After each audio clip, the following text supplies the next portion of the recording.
အားလုံးပဲမင်္ဂလာပါခင်ဗျာကျွန်တော်အခုပြောပြပေးတော့မှာကတော့ OneXpert account ဖွင့်နေပဲဖြစ်ပါတယ်ခင်ဗျာ OneXpert account ဖွင့်ဖို့အတွက် registration ကိုနှိပ်ပေးပါ one click ကိုနှိပ်ပေးပါ promo code နေရာမှာ SM47 ကိုဖြည့်ပေးပါ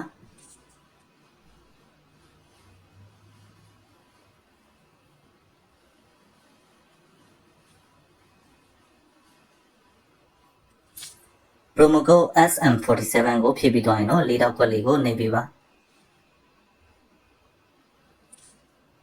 အားလုံးပြီးတော့ရင်တော့ register ကိုနှိပ်ပေးပါဒီနေရာမှာတော့ရွေးခိုင်းတာကိုမှန်အောင်ရွေးပြီးတော့ verify ကိုနှိပ်ပေးပါ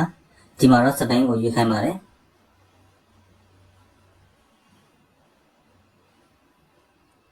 အားလုံးရွေးပြီးတော့ရင်တော့ verify ကိုနှိပ်ပေးပါ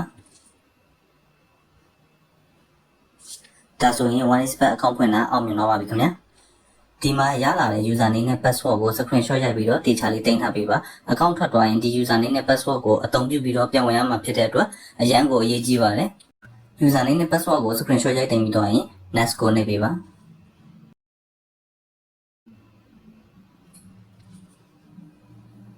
ဒါဆိုရင် OneXpert account ရတော့ပါပြီခင်ဗျာ OneXpert ငွေထုတ်ပြုလုပ်ချင်တော့ Viber Telegram ဖုန်းနံပါတ်3998833335ကိုဆက်သွယ်ပြီးတော့ငွေထုတ်လာရောက်ပြုလုပ်လို့ရပါတယ်ခင်ဗျာ OneXpert နဲ့ပတ်သက်တဲ့အကြောင်းအရာတွေကိုလေ့လာချင်တော့ဒီ video ရဲ့ description မှာ link ထည့်ထားပြီးမှဖြစ်လို့ description link ကနေဝင်ရောက်လေ့လာလို့ရပါတယ်ခင်ဗျာအားလုံးကိုကျေးဇူးအထူးပဲတင်ရှိပါတယ်